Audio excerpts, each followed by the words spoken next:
ఎన్నికల ప్రచారంలో for the first time వచ్చేసి జననాయకన్ మూవీ గురించి అలాగే తన భార్య సంగీత గురించి అయితే ఇండైరెక్ట్ గా యాక్టర్ విజయ్ అయితే కామెంట్ అయితే చేశాడు.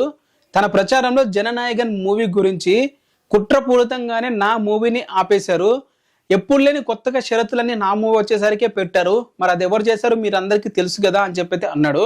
అలానే ఈ మూవీ కోసము కొత్త కొత్త సిస్టమ్స్ తీసుకొచ్చారు, మూవీ రిలీజ్ చేయకుండా అయితే ఆపేశారు. సో ఇది నా మూవీస్ కి ఎందుకు జరుగుతుంది, నేను ఆగిపోతాను, భయపడతాను, డిస్టర్బ్ అవుతాను అని చెప్పైతే వాళ్ళు అనుకున్నారు. బట్ నేను ముందుకి ఇలా వెళ్తున్నందుకు వాళ్ళైతే తట్టుకోని చెప్పైతే విజయ్ అయితే అన్నాడు. ఇది ఒక్క మాట మూవీ గురించి అన్నాడు.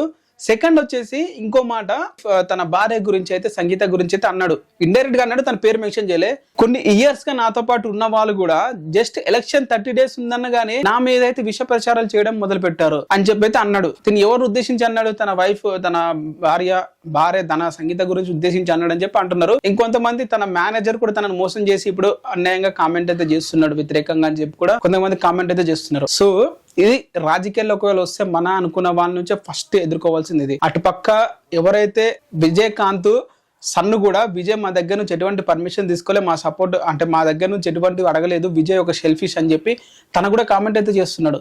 సో ఈ విధంగా ప్రతి సైడ్ నుంచి కూడా ఇన్ని ఏళ్ళుగా కలిసి ఉన్న వాళ్ళు ఒక్కసారికి రివర్స్ అయ్యి తన మీద ఇలాంటి ప్రచారాలు చేస్తున్నారు. ఏదైతే మనం తెలుగు స్టేట్ల ఎలక్షన్ ముందే ఒక డ్రామాలు చూస్తామో మనము, అదే విధంగా అక్కడ కూడా స్టార్ట్ అయితే అవుతున్నాయి, ఎస్పెషల్లీ విజయ్ మీద.